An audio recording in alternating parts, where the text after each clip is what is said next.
ओम क्लीम कृष्णाय नमः। स्वागत है आप सभी का आपके अपने YouTube चैनल उपासना की उपासना में।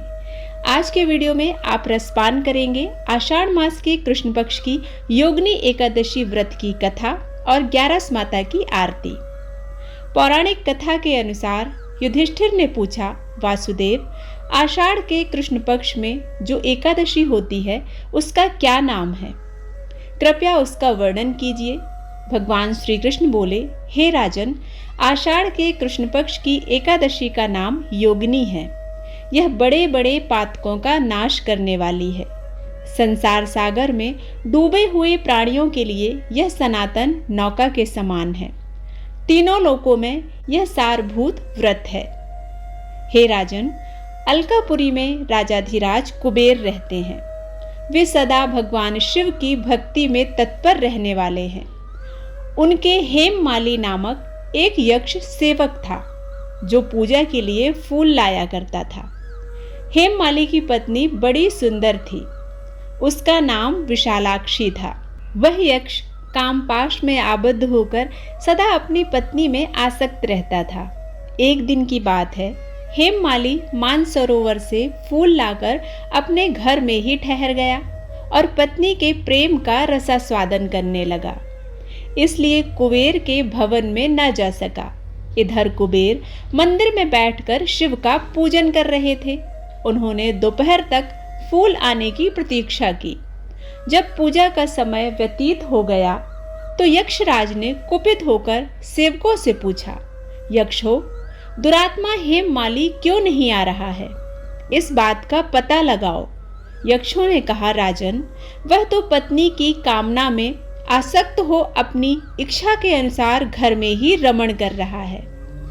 उनकी बात सुनकर कुबेर क्रोध में भर गए और तुरंत ही हेममाली को बुलवाया।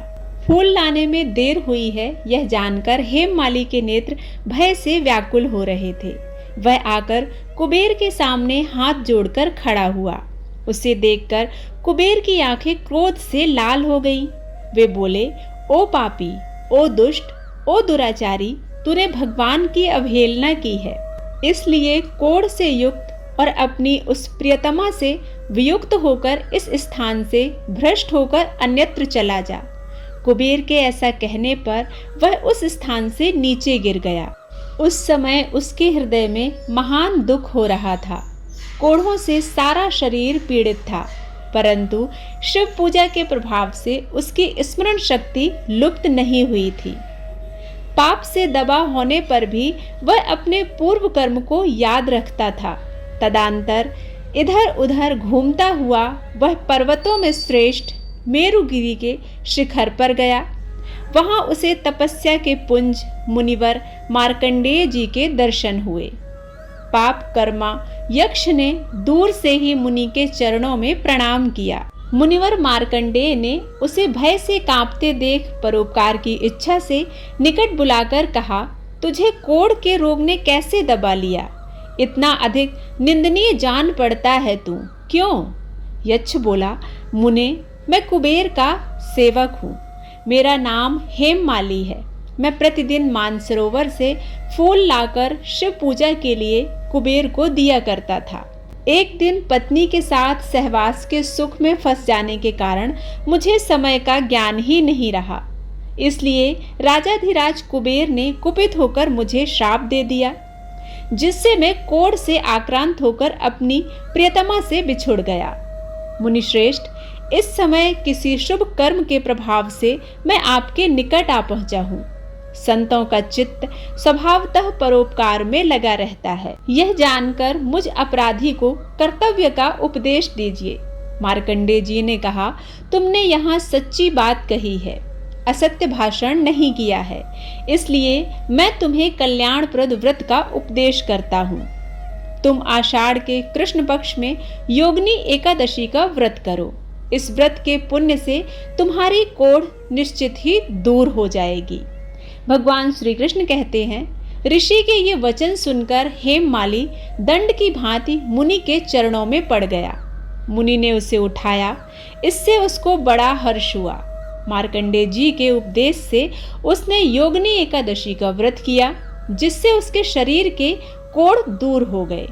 मुनि के कहे अनुसार उस उत्तम व्रत का अनुष्ठान करने पर वह पूर्ण रूप से सुखी हो गया। हे राजन, यह योगिनी एकादशी का व्रत ऐसा ही बताया गया है जो 88,000 ब्राह्मणों को भोजन कराता है। उसके समान ही फल उस मनुष्य को भी मिलता है जो योगिनी एकादशी का व्रत करता है। योगिनी महान पापों को शांत करने वाली और महान पुण्य फल देने वाली है। इसके पढ़ने और सुनने से मनुष्य सब पापों से मुक्त हो जाता है। बोलो श्री हरि विष्णु भगवान की जय। ओम जय एकादशी माता मैया, जय एकादशी माता। विष्णु पूजा व्रत को धारण कर शक्ति मुक्ति पाता। ओम जय एकादशी माता। तेरे नाम गिनाऊं देवी, भक्ति प्रदान करनी। गण गौरव की देनी माता, शास्त्रों में वरनी। ओम जय एकादशी माता।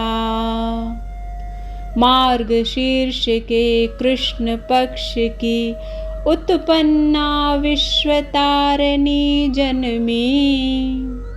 शुक्ल पक्ष में हुई मोक्षदा, मुक्तिदाता बन आई। ओम जय एकादशी माता। पौष के कृष्ण पक्ष की सफला नामक है। शुक्ल पक्ष में होए पुत्रदा, आनंद अधिक रहे। ओम जय एकादशी माता। नाम षट तिला माघ मास में कृष्ण पक्ष आवे। शुक्ल पक्ष में जया कहावे, विजया सदा पावे। ओम जय एकादशी माता। विजया फाल्गुन कृष्ण पक्ष में शुक्ला आमल की। पाप मोचनी कृष्ण पक्ष में चैत्र महाबली की। ओम जय एकादशी माता। चैत्र शुक्ल में नाम कामदा, धन देने वाली। नाम वरूथिनी कृष्ण पक्ष में वैशाख माहवाली। ओम जय एकादशी माता। शुक्ल पक्ष में होए मोहनी, अपराजेष्ठ कृष्ण पक्षी। नाम निर्जला सब सुख करनी, शुक्ल पक्ष रखनी। ओम जय एकादशी माता। योगिनी नाम आषाढ़ में जानो, कृष्ण पक्ष करनी। देवशयनी नाम कहायो, शुक्ल पक्ष धरनी। ओम जय एकादशी माता। कामिक श्रावण मास में आवे, कृष्ण पक्ष कहिए। श्रावण शुक्ला होए पवित्रा, आनंद से रहिए। ओम जय एकादशी माता। अजा भाद्रपद कृष्ण पक्ष की परिवर्तनी शुक्ला। इंद्राश्विन कृष्ण पक्ष में व्रत से भव सागर निकला। ओम जय एकादशी माता।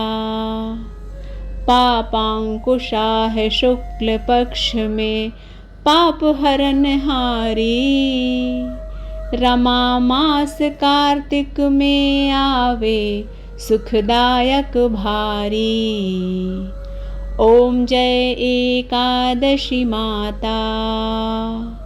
देवोत्थानी शुक्ल पक्ष की दुख नाशक मैया, पावन मास में करूं विनती, पार करो नैया। ओम जय एकादशी माता, परमा कृष्ण पक्ष में होती जन मंगल करनी, शुक्ल मास में होए पद्मनी, दुख दारिद्र हरनी। ओम जय एकादशी माता। जो कोई आरती एकादशी की भक्ति सहित गावे, जन गुरुदिता स्वर्ग का वासा, निश्चय वह पावे। ओम जय एकादशी माता, ओम जय एकादशी माता, मैया जय एकादशी माता। विष्णु पूजा व्रत को धारण कर, भक्ति मुक्ति पाता। ओम जय एकादशी माता। बोलो श्री हरि विष्णु भगवान की जय, एकादशी माता की जय। वीडियो पसंद आता है तो प्लीज़ लाइक ज़रूर कीजिएगा और चैनल पर पहली बार आए हैं तो सब्सक्राइब करना बिल्कुल मत भूलिएगा। मिलते हैं एक नई कथा के साथ, तब तक के लिए जय श्री कृष्णा, राधे राधे।